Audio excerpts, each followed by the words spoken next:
22 may saat 14:25-də şəhərin mərkəzində Yeni Bulvarda bir kişi mənə hücum etdi. Yad kişinin hücumuna və qeyri-etik ifadələrinə məruz qalan bu xanım tanınmış idmançı Nəzrin Kərimovadır.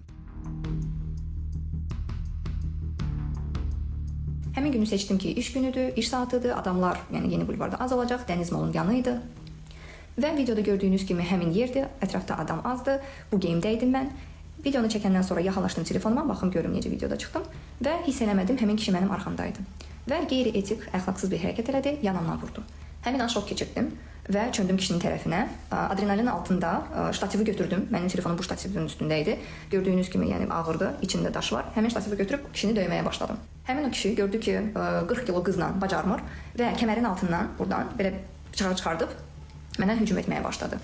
Həmin anda ətrafda bir oğlan başa düşdüyümə görə qaçışa çıxmışdı və bu səhnəni görəndə üstünə qışqıraraq, qaçaraq istəyirdi mənə kömək eləsin və həmin o bıçaqlı olan şəxs həmin oğlanın üstünə hücum etdi o bıçaqla. Polis əməkdaşları ilə Bayıl qəsəbəsinin 8-ci polis bölməsinə getdim. Orada izahat yazdım və mənə dedilər ki, çalışacağıq həmin şəxsi tapaq.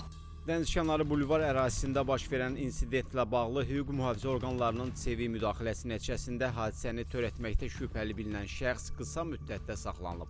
Saxlanılan Şamxal Nəcəfovun üzərindən 3 ədəd soyuq silah hesab edilən kəsici deşici alət aşkarlanıb. Həmin şəxs barəsində məsuliyyət tədbirləri görülür. Siz bu xanımlara hansı məqsədə yaxınlaşırsınız? Mən asılı olmadım. Onu başa düşədim. Etdiyiniz əməllər yadınıza düşür. Təqdirdən. Başqa xanımlar da olubdur. Yəni, Axtardığınız manyak tapıldı. Polis Azərbaycan tərəfindən həmin şəxs saxlanılıb. Bu arada Polis Azərbaycana təşəkkürümü bildirirəm operativ iş gördüyünüzə görə.